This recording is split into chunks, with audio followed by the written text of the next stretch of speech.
Welcome, everyone. Today, I'm in conversation with MaryLou Roberts. I'll tell you a few words about MaryLou, and then you'll get your own impression. MaryLou Roberts maintains an active Suzuki guitar program in Ann Arbor, Michigan. She travels internationally as a guitar teacher trainer for the Suzuki Association of the Americas and the European Suzuki Association. She is coordinator of the Ann Arbor Suzuki Institute of Music and has served on the board of directors of the SAA and on the Guitar Foundation of America board. MaryLou is chair of the International Suzuki Association Guitar Committee, guiding the process of revising the Suzuki guitar repertoire along with her international colleagues. She holds master's degree in guitar performance from the Cleveland Institute of Music, where she studied with John Holmquist and received the Valedictory Award and was elected to the Society of Pi Kappa Lambda. Her favorite pastime are daily Tai Chi, walks with her spouse Brian, and just being in nature. Welcome, welcome, MaryLou. We share the same love for pastime, but I'm not walking with Brian. But Tai Chi, I think this is when I first met you, not in a workshop or not in a convention. It was it in Madrid? No, it was before. I think it was in Melbourne. And I realized that you are doing Tai Chi. I thought, oh, there's something interesting about this lady, because I didn't meet many Tai Chi people in Suzuki, and I know they are. It's just that it just came out. You were doing your exercise, you were doing your practice, and I thought, good. So I'm very happy to have you here with us for a conversation that, as the listeners already know, unfiltered, unprepared, unedited, just as we are today, and we might be different tomorrow. But we are here today. So maybe we start by just tell us, where are you located now at this moment? Where are you? I'm in my studio in Ann Arbor, Michigan, and I just got done with a long teaching day. So, okay. What is a long teaching day for you? How many hours? I started at 1:30 and went till 8:15. So, but with little 15-minute breaks, which I try to keep in my schedule because it really helps. I hope you had dinner. Yes, I had something to eat. Okay, good. If you call it dinner.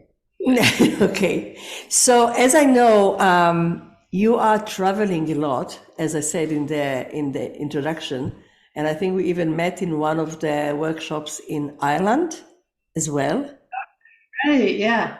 Yeah, and whenever I go, I actually hear a lot about MaryLou for guitar.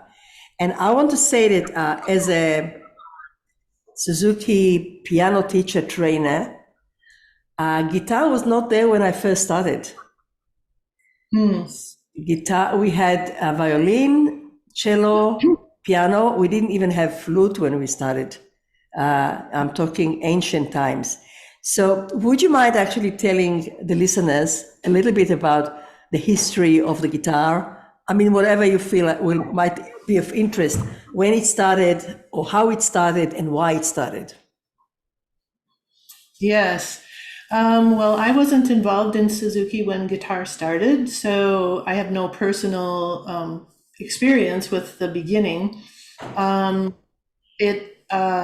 think everyone who started the Suzuki guitar movement were in different parts of the world: California, North Carolina, Italy, France, Germany, Peru, Australia, and they all started in a similar way, where the guitarist went along with someone to watch a concert, and they saw the amazing things on that concert and wanted to do something similar for the guitar.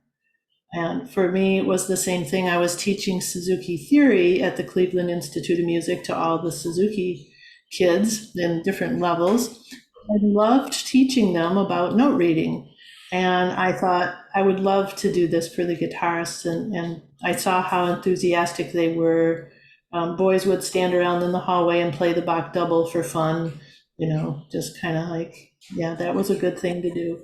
So I got involved I found out what the Suzuki method was through teaching note reading to students originally. So, yeah, so it was several people who began teaching, and then they got together and formed the first guitar committee.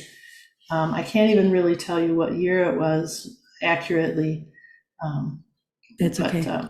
Yeah. Yeah. No, that's really wonderful. I know that even now when I meet people and I mention guitar, people are saying, so there is also Suzuki guitar. So it's not everyone. I mean, many people still don't know that there is Suzuki guitar. And then the second question that they ask me, and I really don't know the answer, but I might know now after I hear from you, because many people say that their children want to learn guitar just to have to know chords and to accompany themselves and to sing in a band and so on. So the next question that they ask me, so is Suzuki guitar will be good for them? So I'm bringing the question to you. Yes. So as a classical guitarist, we get that a lot. Can we strum chords? When can I, strum chords and sing? And the guitar as an instrument in and of itself is a beautiful instrument with a great history of lots of music that spans from the Renaissance lute music and vihuela and early guitars all the way to the 20th, 21st century. So we've got a wide repertoire of classical guitar music, but there's many people who are uninformed about what classical guitar is.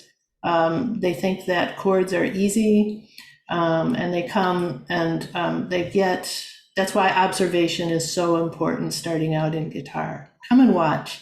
We play single note melodies first, so there's one finger at a time.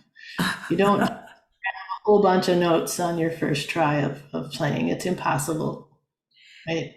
And when you say observe, you were talking about one of the most important things in becoming a Suzuki teacher or a Suzuki parent is just to come to a studio and sit and observe the lessons. The more, the better.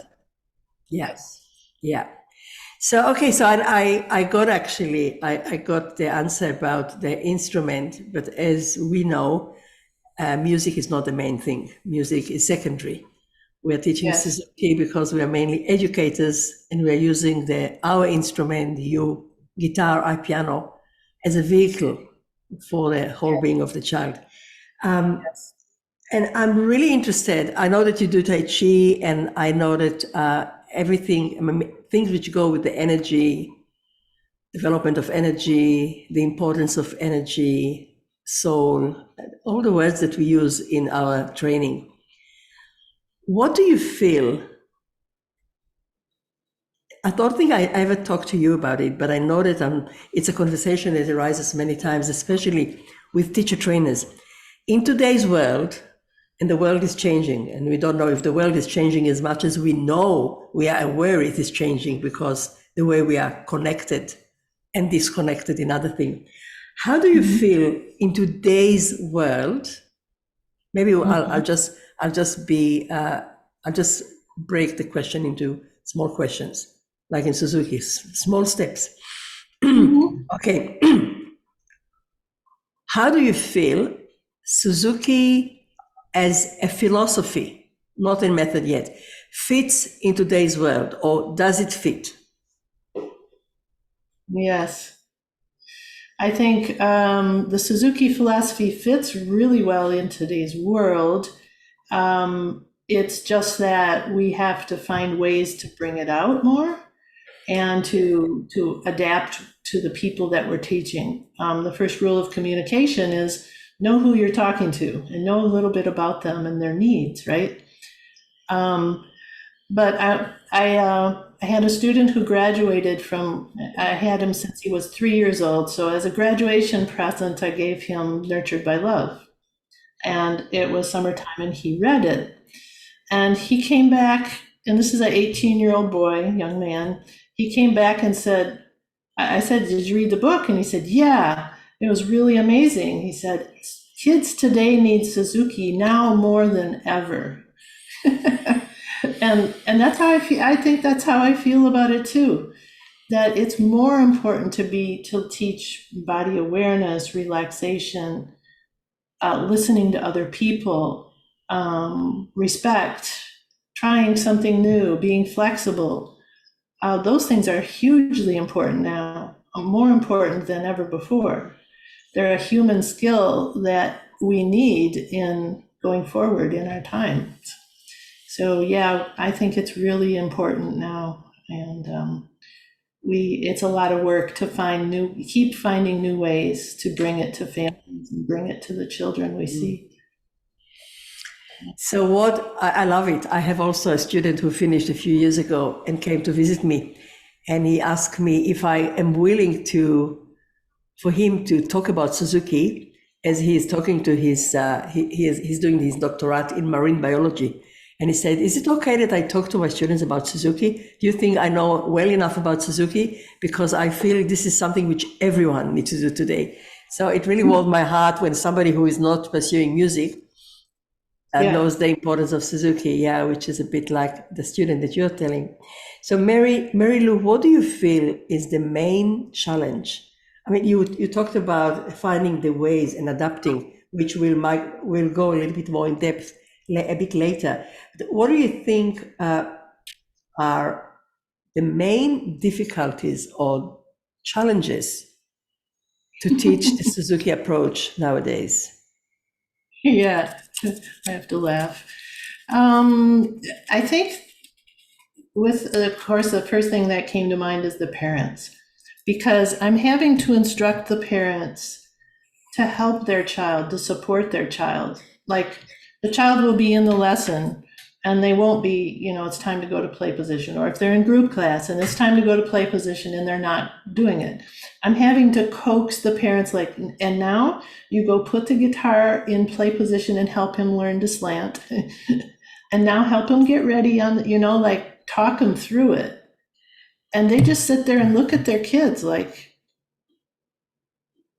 they can't believe whatever their child is doing, but they just say nothing. And so I'm finding myself having to script how to help, how to not be forceful, but how to support. And I think parents are afraid of tiger mom, tiger dad. They're afraid of that. And so what they've done is just totally nothing. And that's not the answer either. So that's one of the challenges. I think the other challenge is the lack of community music and community feeling. When we were growing up, the music was in the air, and now it's not. It's on a phone and so the musical environment around us has changed a lot. We all used to watch the same television programs and see the same commercials, and we could sing the commercials because we'd heard it so much. That doesn't exist anymore. Nursery rhymes, everybody has different ones. There's not a commonality in the listening environment. Even now, a lot of stores are not playing music in the store anymore because it got so annoying. People didn't want to hear it. So that we may be thankful for that at times, but there's less community music, less in the environment. And so it's not a habit for parents to turn on the radio and while they're cleaning house, or it's almost laughed at, that idea. So how are we going to have people enjoy listening, really enjoy listening? And so I'm having to teach listening in my group classes and in my studio. And I gave a listening assignment of an ensemble piece, and I said, "Oh, if you haven't listened to it, we will listen to it in the lesson." And getting people to actually go to YouTube to listen to the piece that they're playing, and a beautiful ensemble, beautiful music. It's something that I have to encourage, and I have to keep showing ways and finding different ways. And yes, the cell phone is the main way of listening, or some people do have the old-fashioned CD. Some people keep trying to use YouTube, and I keep telling them, please don't. And so the listening is a challenge that we have to teach, and we have to know what the technology, and every student has a different listening setup. And then the environment in the home. When I have had Zoom lessons, and I think we all found this out in COVID, that what kind of home environment do they have, and how can you practice when the dog is running around, the laundry is piled up, and kids are, the parents are running here and there while the child is trying to learn and play music. I find those kids have attention problems. You wonder why. What would happen if you gave them a calm environment? And so teaching a calm environment, it feels a little bit like you're stepping on their personal space, but at the same time, they need to calm more now than ever, to be taught the calm start. And it's okay to have 2 seconds of silence before you play. And, give them permission for that, and they feel weird about it. I love what you're saying. It's so needed. It's so needed. I really hope that people who listen to it, Suzuki parents, Suzuki teachers, Suzuki students, non-Suzuki. I'm dividing the world to Suzuki and non-Suzuki, which is completely unfair, but just for the lack of a different word. This is so true. I mean, I'm hearing through the point that I wrote here in front of me of the thing that you said. It's, if I start from the last one, to make the space, to make the physical space, to make the emotional space, to make the soul space, to make the space, not just for the child and for the parent, for the music to be.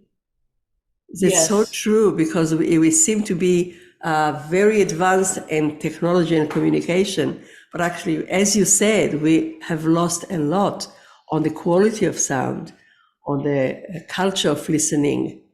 I never thought of this, what you said, that nowadays people, maybe they're cleaning the house and they don't sing while they're doing it.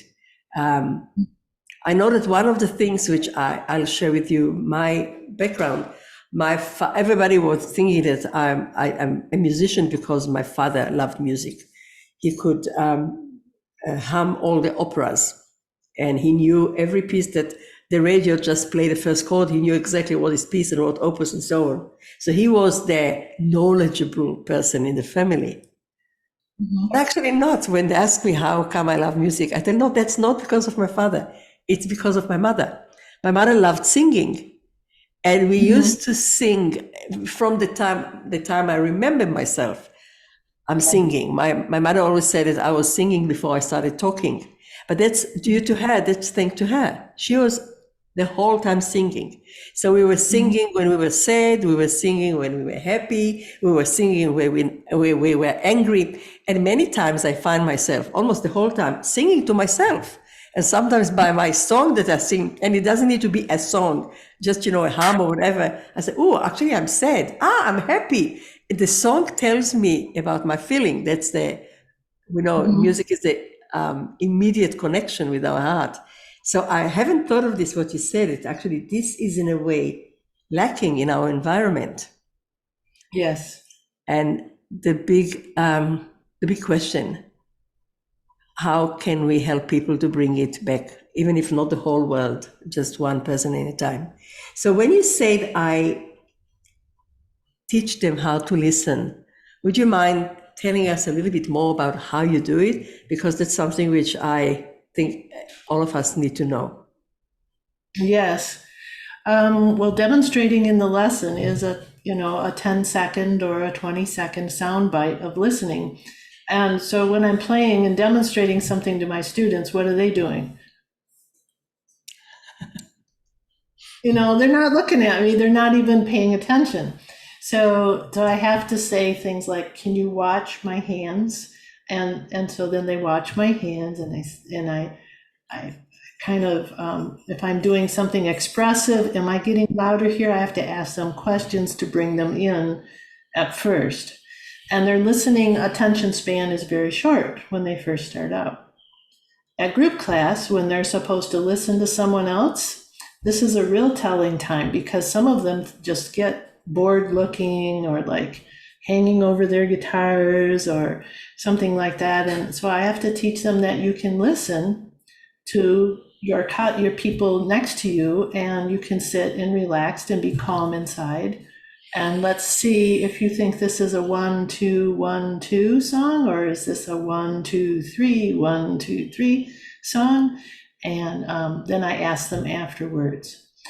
And then someone will be listening, and they'll be going like this, and they'll be stretching and moving their body or something. And then I have to say, well, when you move your body like that, is that a quiet body or is that a loud body?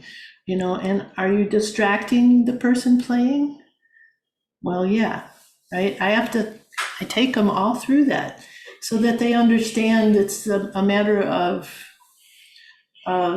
being receptive to someone else's music, not just about me, but it's about someone else's music. And can you appreciate that? How much more rich your life is, because you can now appreciate what you do and what someone else does.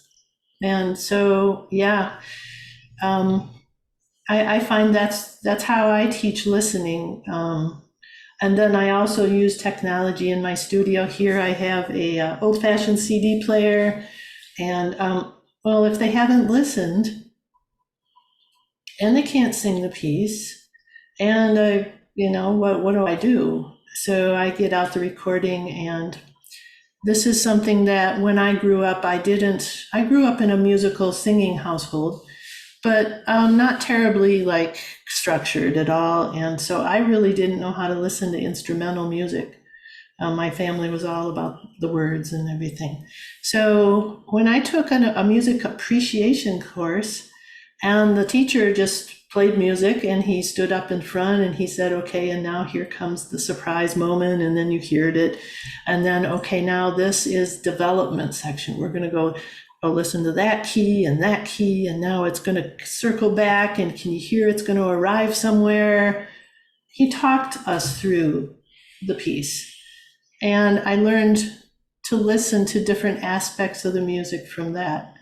So I try to give that to my Suzuki students. We'll listen to a YouTube example together of what this person is doing that's really good, or what this person isn't doing.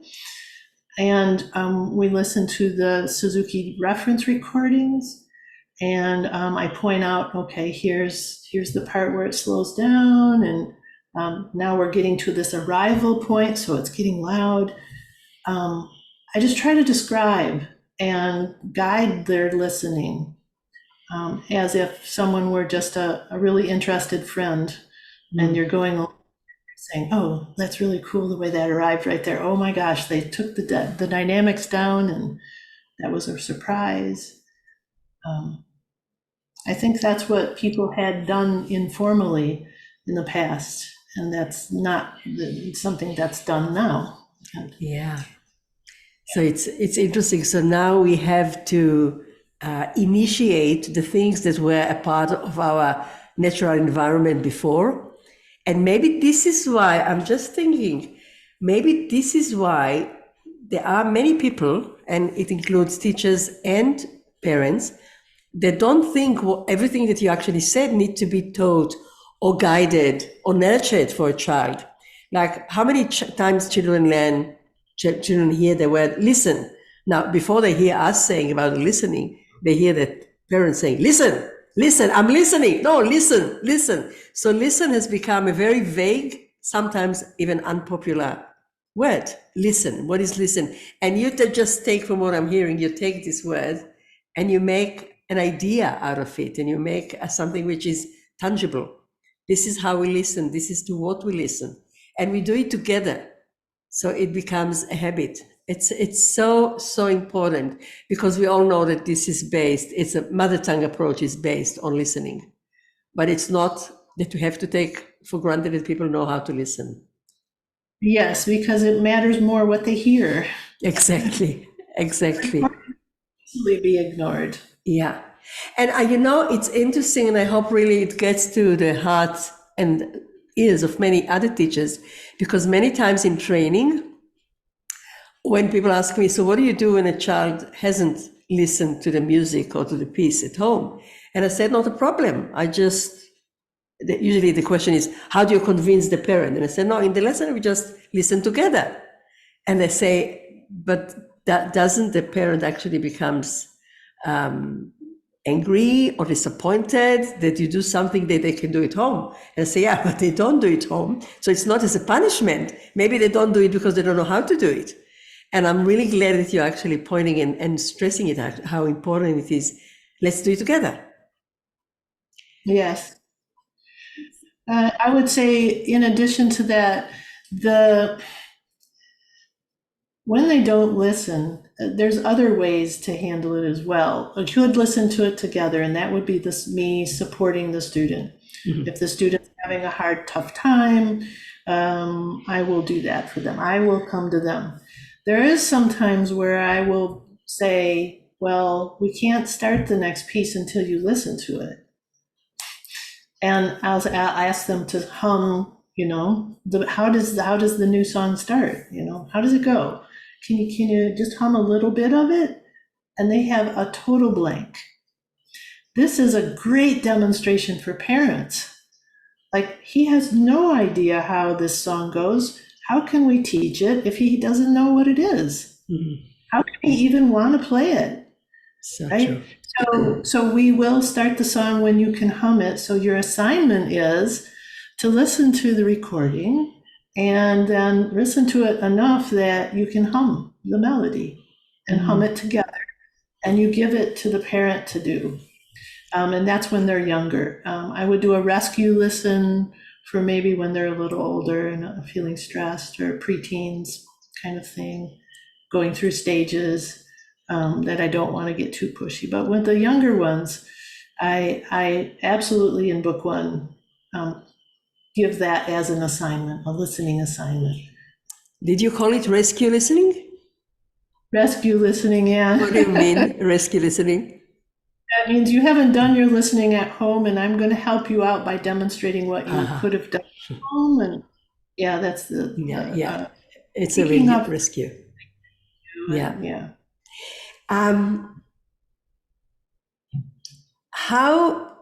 Now this is really a practical question, which I'm being asked by many, especially teachers, because parents sometimes are not even aware of this challenge that we have. How do you encourage children nowadays to do the listening, to listen to the Suzuki recordings, when, as you said, most households don't have the old style of CD player?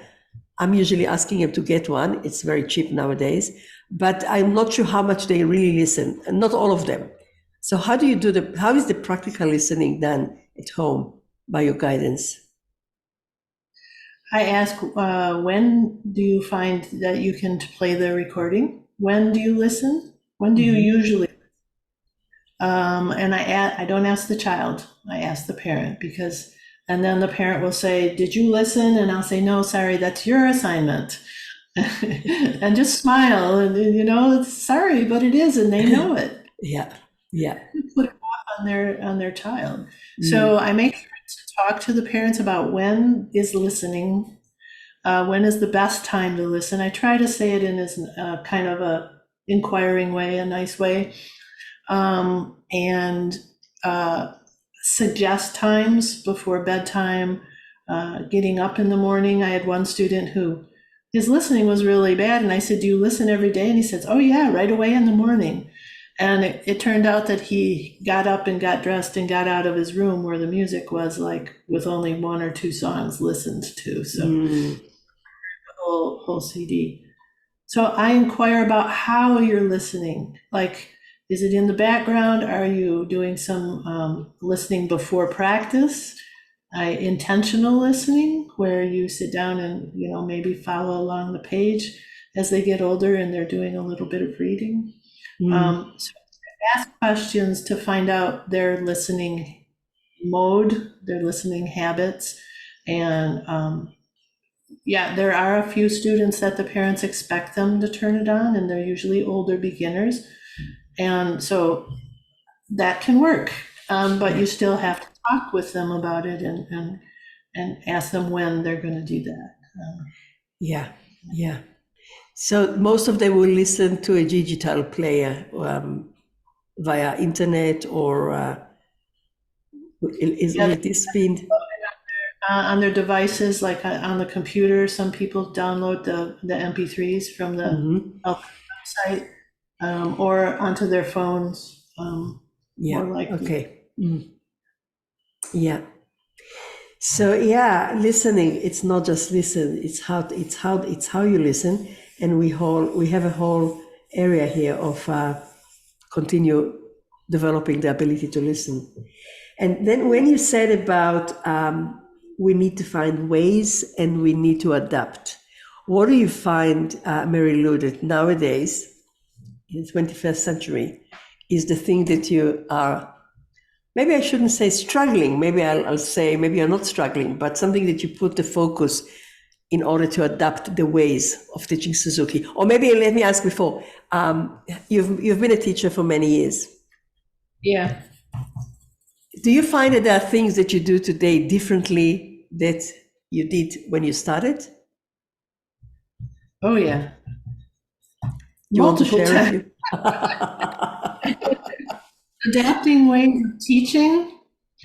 Is that what you're talking about? Like Yes. how we're adapting the way we present the music and the way we teach the music. Yes. Boy, I'm doing a lot more demonstration and a lot more kind of like curious, a lot more playbacks. Like I'll play a note and let's see if can you match my note? Can you find it on your guitar? And talking about it. I'm doing a lot. I do a side by side kind of approach. I like the master songbird approach to teaching. The baby songbird gets put with the older songbird, and the baby songbird learns how to a beautiful tone, right? That's when nurtured by love. So I like that. I play my best sound. I play my fullest sound, and it should wash right over the student, and they just wow, especially harmonics on the guitar or the harmony. So I play my best sound, and I always take my best instrument to teach, because they need to hear that beauty in their life. They need that. So other ways of adapting, I do about half the lesson of review, but I wasn't brave enough to do that when I first started. I thought they wouldn't like it, or I'd be too hard on them. So I was always wanting to go to the next new piece. And I found that the more review I had, the better skill they had, and the faster they learned their new piece. So I can actually get the half of the lesson review and still teach them the same amount that I used to. So I do a lot more review playing, which I don't really think is review. I think it's exploring the music again together and bringing out one new thing, so that we could keep progressively getting better at the expression. I also do tonalization every lesson. Like for guitar, it's nail tonalization, and checking the hands and making sure that we're really listening just to the pure tone. And it's a calming thing. It's a centering thing that we start out with, tone. And that's kind of part of listening, right? If you can hear that good sound, and some of the kids will sit down and go, blah, blah, blah, blah, blah, blah.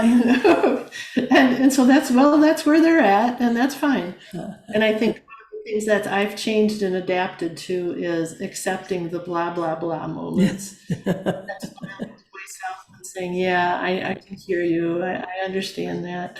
And take them into a little more of the depth of the playing. So I think I'm a little more accepting of weird, strange Yeah. things that, you know. When you do tonalization, you do it through the twinkle variations? No, I do it for, well, with the pre-twinklers, I do it, yes, with the twinkle variations and the way the hands go across the strings. With the older kids, I do, well, let me demonstrate. Please. So this tonalization I was given by Frank Lange, and he wanted it to be in a good part of the guitar range. So he put it up in a position that's higher. And so you're just playing rest stroke.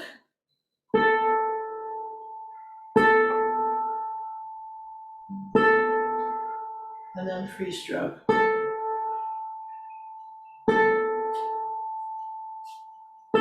And you're checking your breath.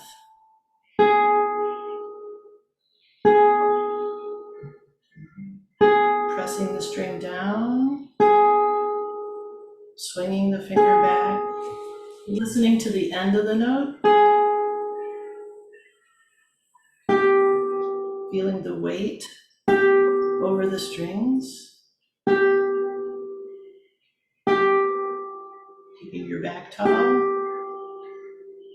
Then I do this voice modulation.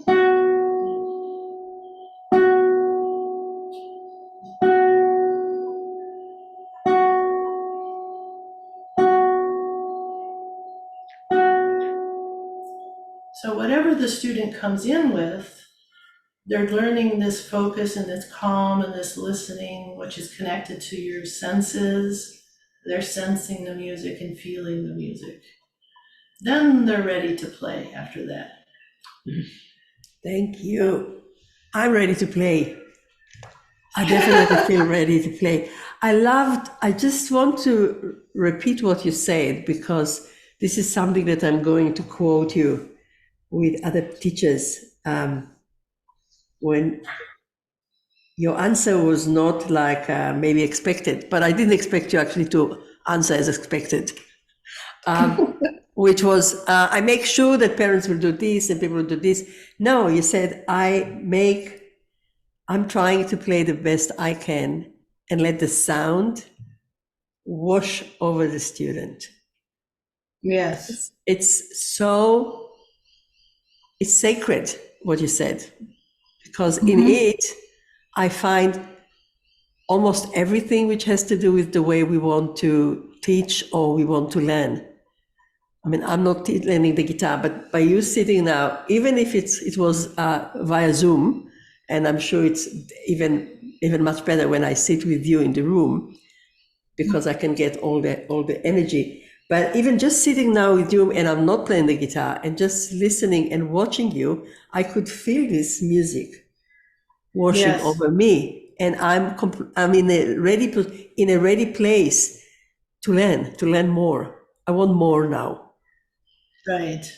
It's And that's beautiful. a real transformation. It's real musical communication. And the thing I love about Suzuki method is we're playing everything that we want the student to learn. And we shouldn't play it like it's student music. It's beauty, it's art. And if we put that into it, I think they understand it at a different level. And it's not something that we have words for, it's a feeling. And I'm sharing that with students and parents, And we know, I say it a lot, that even though all the students around the world listen to more or less the same recordings per instrument, still when I hear a student, I could most of the time recognize who is the teacher by the sound and by the way that the student plays, even though the main thing was the Suzuki recording. There's something about the connection and the interaction with the teacher because you can't actually learn Suzuki by correspondence. You need to have the teacher. Right. You need to have the Suzuki teacher. And this is exactly what you're saying. And I think this is also for us as teachers, this is our reward of being able to continue being musician and practicing our music, our love for music while we teach. Yes. I picked a few other things from what you said before about the adapting new ways, because I feel that this is really one of the main areas that we, especially teacher trainers, are called to look at.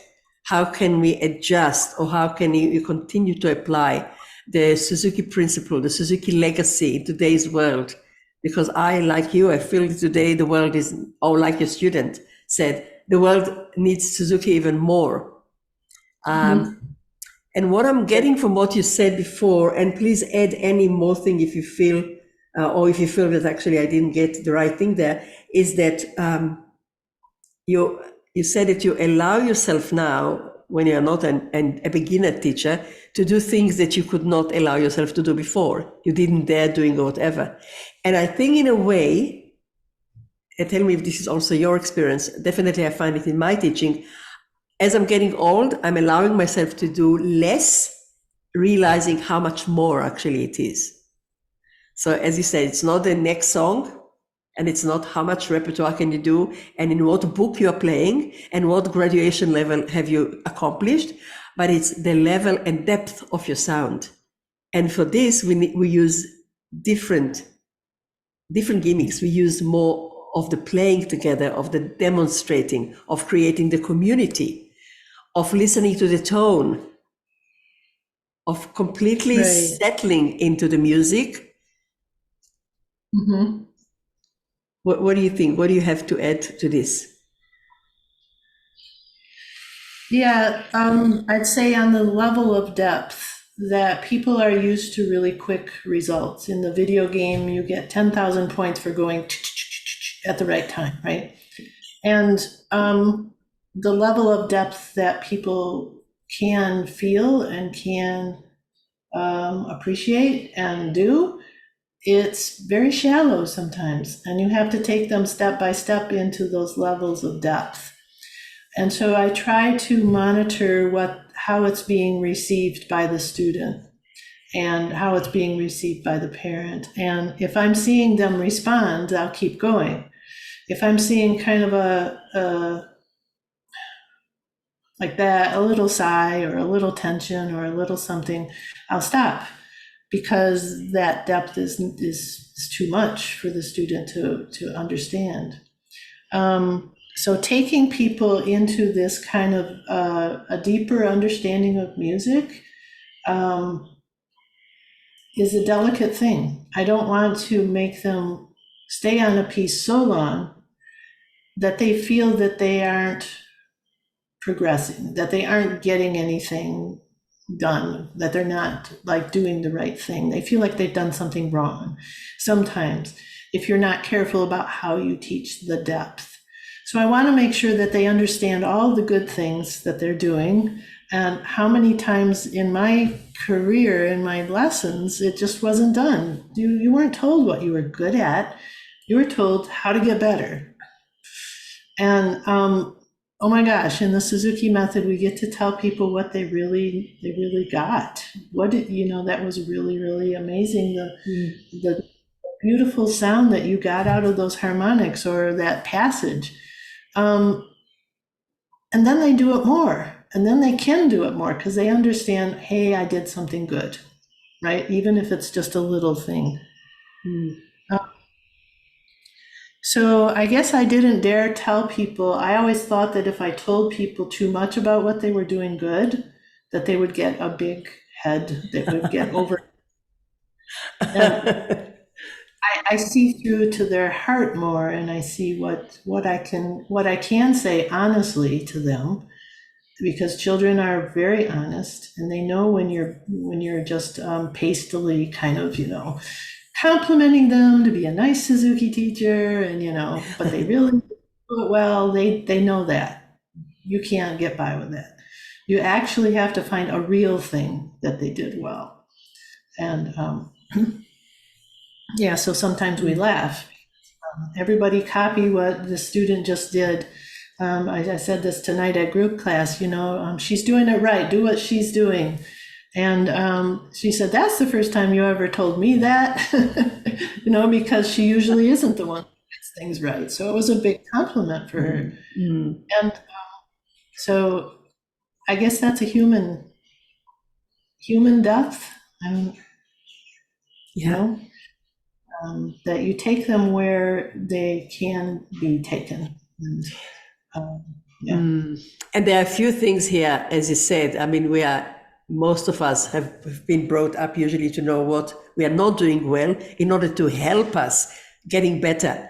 But I mean, we always were thinking of what we don't have. We were living in a mentality of lacking something and trying to get more. So we will feel that there's some worthiness in us, which goes away from the music. It's just part of our life.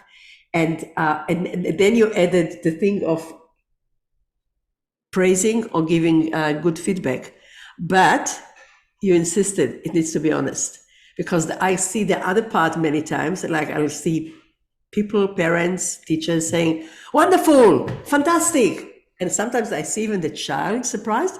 What was fantastic actually, because it doesn't have any depth. Fantastic. Or there are even in some cultures, in some languages, there are even words that you use. You're a bomb, you're a cannon, you're... So Yeah. honest, the honesty yes. Encourages us, the students, ourselves, the parents, to check, to inquire, what was the thing I did well? Okay, so this one I'm going to repeat. This one, maybe I'll try to aim to another thing. So the honest and the praise go so well hand in hand. And maybe this will be one of maybe the last or second last question I want to ask you. We know that you mentioned parents before as one of the challenges, and we know that parental involvement is one of the keystones of Suzuki Way. How do you find, no, maybe I'll just say one more word about this one. We know that we are in a way teaching or nurturing both the parent and the student and the child in the lesson. Yes. What do you do nowadays in this world that many parents need to actually go out and earn money? It's not enough to have one money earner. Do you sometimes have students that say, or parents that say, I'd love to do Suzuki, but I cannot come to the lessons or find time to practice with my child? What do you do then? Or did it happen to you?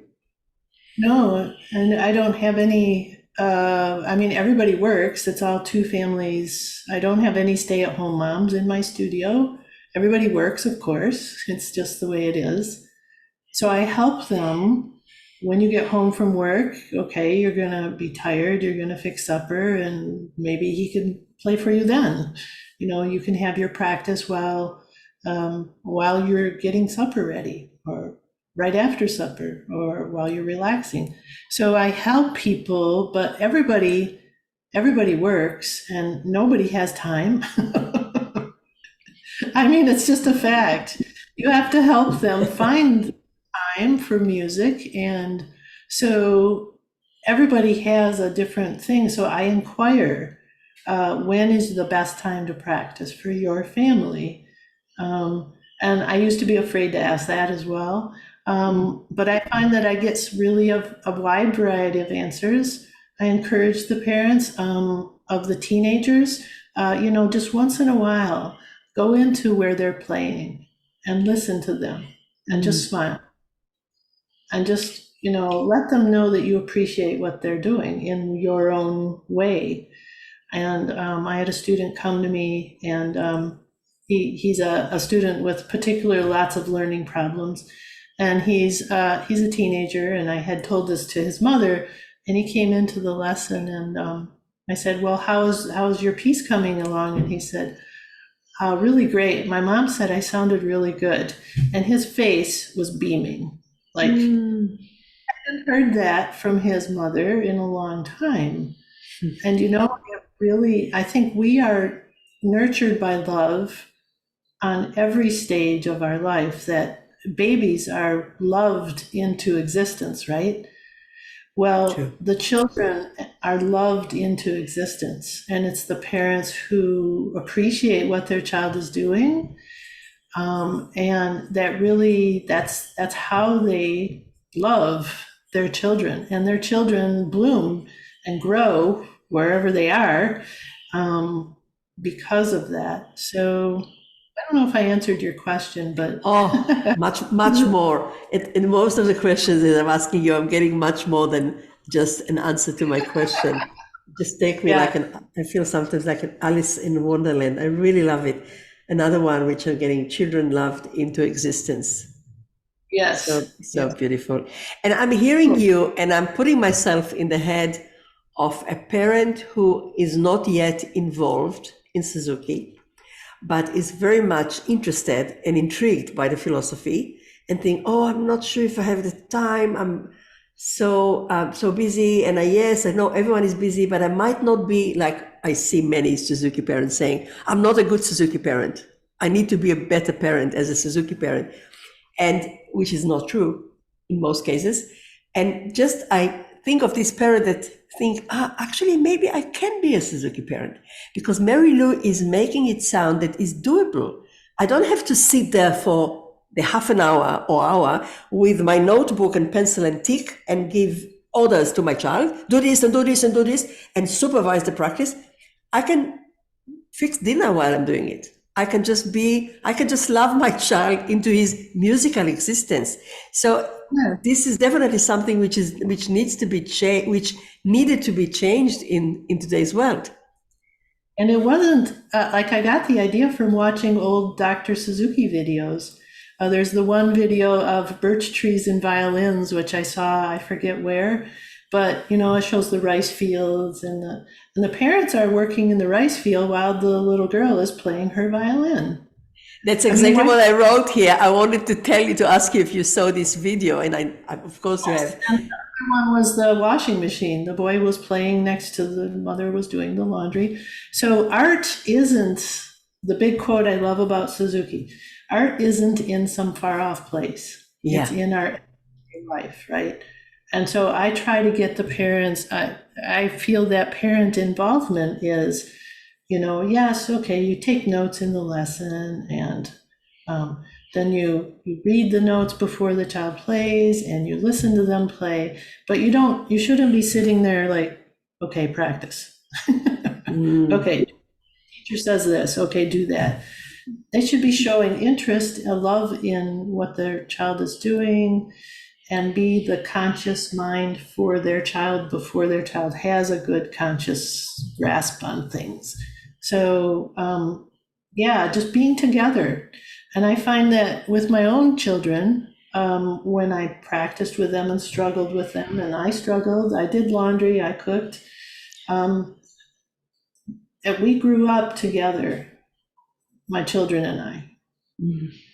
And we had a relationship that lasted, through the tough times in teen years, or we had good communication. We still do all along.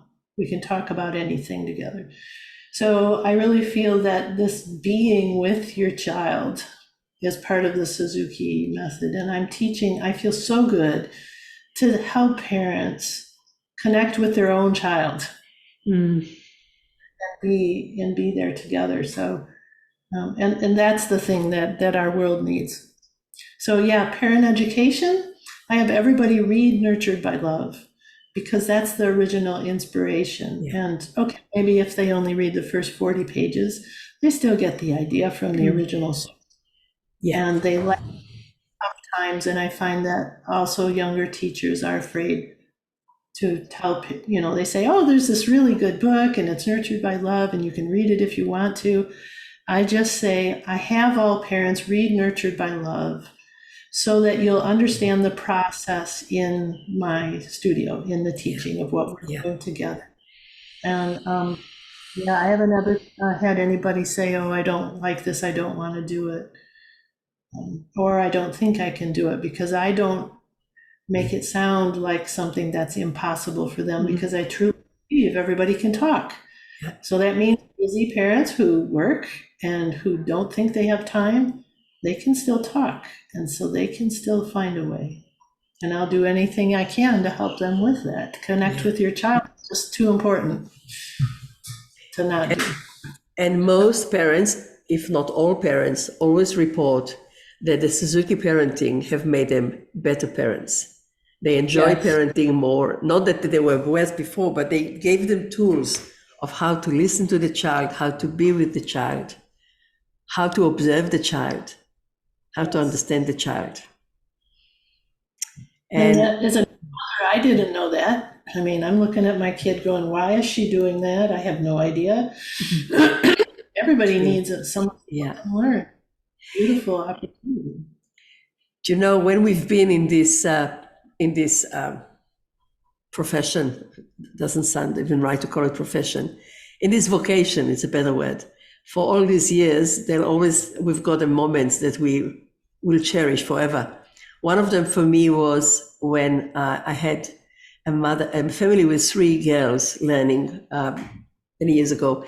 And when I moved to another state and I closed the studio, and they were already grown up, and the mother came and told me that I think that she will always be grateful for me. And I was preparing, okay, that child number 1 plays beautifully, child number 2 is going to do music. I was just continuing the sentence. And she said, you know, I always had a problem with my middle daughter. I found it hard to love her. She was so difficult. I never told you, she said. But what you taught me to love her. I started seeing her through your eyes, and week by week, I realized that actually I don't see her for what she is. So with tears in her eyes, and of course tears in my eyes as well, she said, you taught me to love her. And I did not know it all these years, because we didn't talk about it. We talked about other things. So it actually, in a way, it brings to the same place that you're saying. This is what we do. One of the things that we do. Wow, I can go with you for a long time, but I will not take too much of your time. And we might even meet another time if you are up to it when you finish your meeting. So what are you up to now? You're going to Europe? Yeah, I'm going to Europe next, to Belgium. Yeah. To do what? I'm doing level 2, 4, and 5 in Belgium. So teacher training? A lot of teacher training, yeah. Teacher training, beautiful. MaryLou, is there anything that I did not ask you and you would like actually to say to the people who listen to us? Oh, no, I think you have a way of bringing out the questions, and I appreciate that. And I mean, there's a lot of things to talk about, but I don't have anything that I really want to say to people, except maybe find a way to love what you do. Because nurtured by love is about, right, there's a lot of sides to nurtured by love, right? We're nurturing ourselves as we show the love of music to our students. And so it feeds us, this love. And you're saying it to everyone, not just to teachers or parents. Yeah. Try to find ways to love what you're doing. MaryLou, I'm so grateful for your wisdom, for your love, for your gentleness, for your expertise, for your presence. I've had an amazing time with you. And when you come back, we might even have another one, if you're up to it. Just have this conversation. So thank you so much on behalf of all of us. You're welcome.